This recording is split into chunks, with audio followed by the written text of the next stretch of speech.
So is there, for example, here locally, we have and creator of Famous Dave's Barbecue, which is, across the United States, and I think maybe, a few places outside the United States. But when I've talked to him, his motto is, all I wanted to do was make the country's best barbecue. That's his story. That's what he talks about. Anytime you see him talking, that's what he's doing. So what's your advice for that part of your story? Make it short, or make it to the point, or have it a motto. What are your thoughts on that? I think you really have to dig into what is the problem that you help people solve. When I made the decision to build the kind of practice, the business that I have today, that was the question that I wrestled with, because the first thing that we'll do is we'll resort to our job title. I'm a chef, I'm a marketer, I'm an accountant, I'm a project manager. But I'm going to challenge you to really dig significantly deeper than that and think about the core problem that you help people solve. The thing that, regardless of what happens in the world technologically, politically, it doesn't really matter, right? You're going to continue to do that. So, for example, for me, I take complicated things and make them simple for people to understand.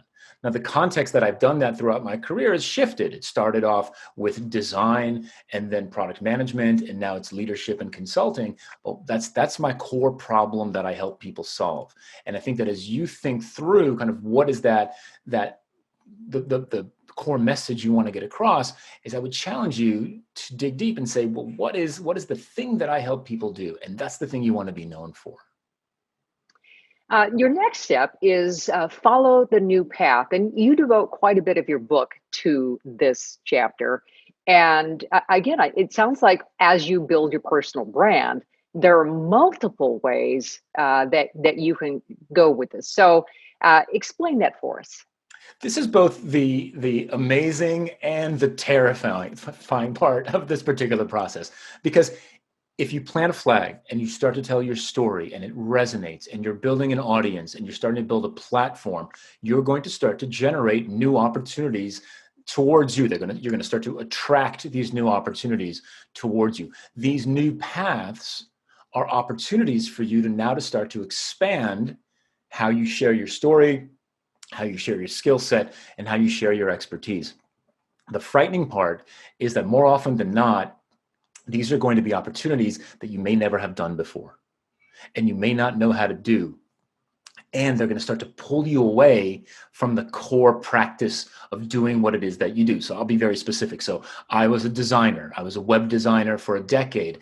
As I started to build my platform, I started to get opportunities to give talks and to teach classes and workshops and trainings, and then ultimately to write books. All of those things pulled me further away from actually doing design work.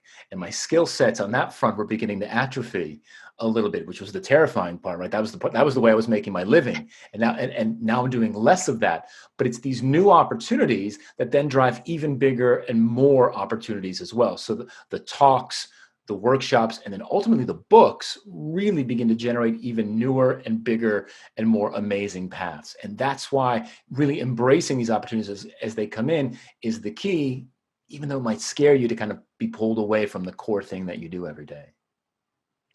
Your tip number 4 was teach. So that's exactly what you're doing right now. You are teaching me as your reader. You are teaching my audience as the viewers are watching us right now.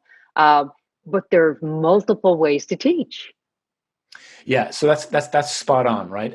Everything that I do today is teaching, and I find that teaching is a fantastic way to practice your storytelling. It's a fantastic way to understand where there are gaps in your expertise. So I don't know everything, not everyone knows everything. And as you start to teach, somebody will ask you a question and you say, wait, you're right. I don't have an answer for that. Let me figure that out for the next class. And teaching really takes the form of whether it's a conversation like you and I are having right now. It could be giving a speech. It could be writing an article. It could be recording a podcast. It could be just helping somebody at work with something, or even taking your area of expertise and saying, look, over lunch next Tuesday, I'm going to talk about this particular skill that I have, and I'd love it for whoever is interested in this to come and join me in that. So really, any opportunity that you have to share your expertise is an opportunity for you to get better at it. Because if you can teach it, you actually get better at the craft itself. And so really, this is one of the most powerful ways to get better, not only at doing the thing that you do, but at telling your story as well.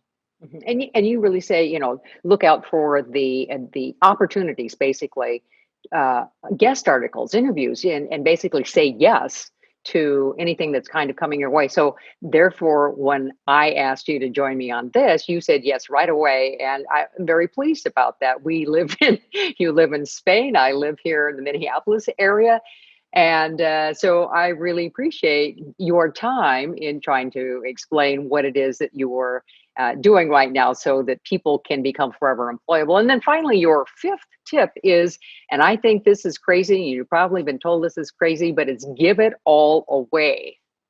Yeah, so it's completely unintuitive, and it took me the longest to learn this and to get comfortable with this idea. Look, I've been working professionally for 20, 30, 40 years.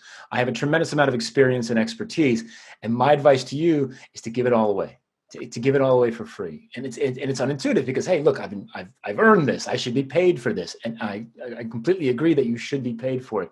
But the way that you build that audience, the way that you build that network, the way that you scale your reputation is by giving back to your community, to your industry, to your domain, to your colleagues, sharing back that expertise. And if it's focused and it's consistent and it's high quality based on where you planted that flag, that's going to start to attract people towards you to say, I always learn a ton every time I listen to Jeff because he explains that one thing really particularly well. And now we need that explained throughout our organization. So I'm gonna offer him an opportunity to come in and teach the company how to do this. And that's the key here. And so, like, if you go to my website today, you can watch videos of my keynotes. You can read articles, you can download templates and resources. And people regularly, in fact, it's happened as recently as this week, hire me to give those keynotes that are available on YouTube and on my website for free all the time. It's unintuitive, but it works. Well, it is working, and I want to thank you so much for joining me today. So let's direct the audience now to where they can pick up your book. So uh, again, I want to thank you very much, author Jeff Gothelf. His book, Forever Employable, available on Amazon and really anywhere online where you can order these types of products, or go to his website, which is Jeff Gothelf, Gothelf.com. Thank you.